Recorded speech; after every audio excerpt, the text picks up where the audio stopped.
Camadas da Terra. A Terra possui sua estrutura interna dividida em 3 camadas. Litosfera é a camada externa e sólida que circunda a Terra. É constituída por rochas e solos de níveis variados e composta por grande quantidade de minerais. A litosfera possui espessura de aproximadamente 72 km abaixo dos continentes, que recebe o nome de crosta continental, e espessura de aproximadamente 8 km abaixo dos oceanos, que recebe o nome de crosta oceânica. As rochas que constituem a litosfera podem ser rochas magmáticas, que são formadas pelo magma localizado abaixo das rochas que se solidificam, rochas sedimentares, formadas pela falta de detritos provocados por ações erosivas, e as rochas metamórficas, que são formadas por rochas magmáticas e sedimentares que sofreram alterações. Temos também o manto, que é a camada localizada logo abaixo da crosta terrestre, e estende-se até quase a metade do raio da Terra, e é formada por vários tipos de rochas que, devido às altas temperaturas, encontram-se no estado pastoso e recebem o nome de mar. E também temos o núcleo, que é a camada mais interna do planeta e representa cerca de 1/3 de toda a massa da Terra. Possui temperaturas altíssimas e acredita-se que seja formado por metais como ferro e níquel, entre outros elementos. A formação do planeta Terra. Existem 2 teorias para explicar a formação do planeta Terra. A conhecida discordância entre a teoria criacionista e a evolutiva ainda rende discussão em todo o mundo. A primeira, a criacionista, crê que um ser superior é responsável pela origem da vida. Para eles, Deus fez todo o planeta, assim como as plantas e os corpos celestes. Assim, a Terra, segundo o criacionismo, teria entre 6 a 10 mil anos, tendo sido criado num período de 6 dias.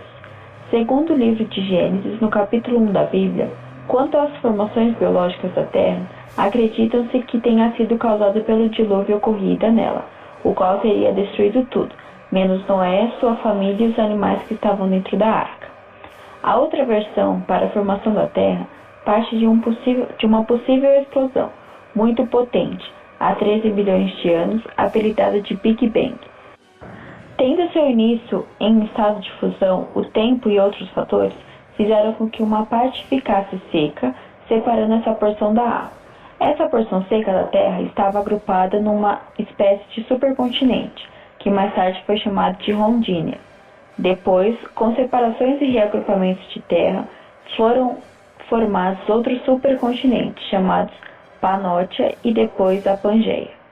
A partir da solidificação da Terra, em torno das águas e da formação dos supercontinentes, foram divididas eras para organizar os períodos das grandes mudanças da Terra. São chamadas eras geológicas.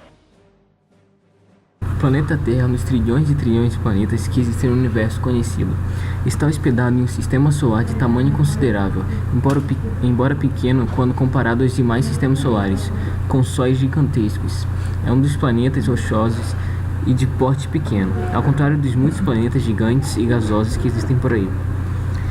É de se admirar que nele existe a vida, um planeta azul, com atmosfera, mares, fauna e flora. A crosta terrestre é o menor e mais externa dentre as camadas do planeta. E nela que se realizam transformações de relevo, onde se expressam morfologicamente todos os processos internos e externos que ocasionam sua formação e transformação.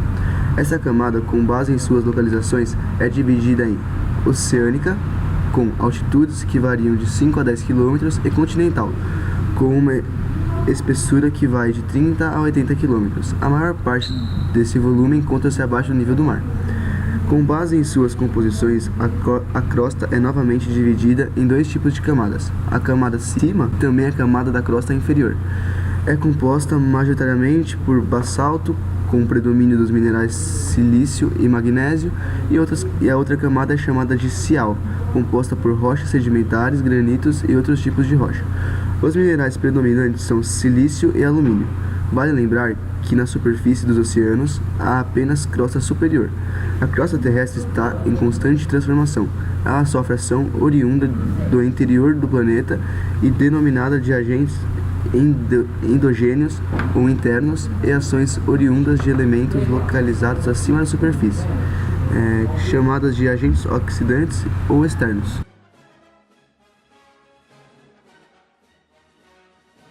A consequência da dinâmica interna da Terra pode ser vulcões, sismos ou tsunamis.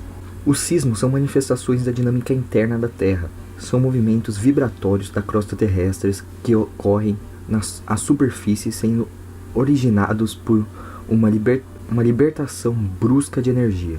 Os sismos podem ser devidos a causas artificiais ou naturais. Os sismos artificiais resultam da atividade humana. Explosões artificiais, minas, pedreiras, ensaios nucleares.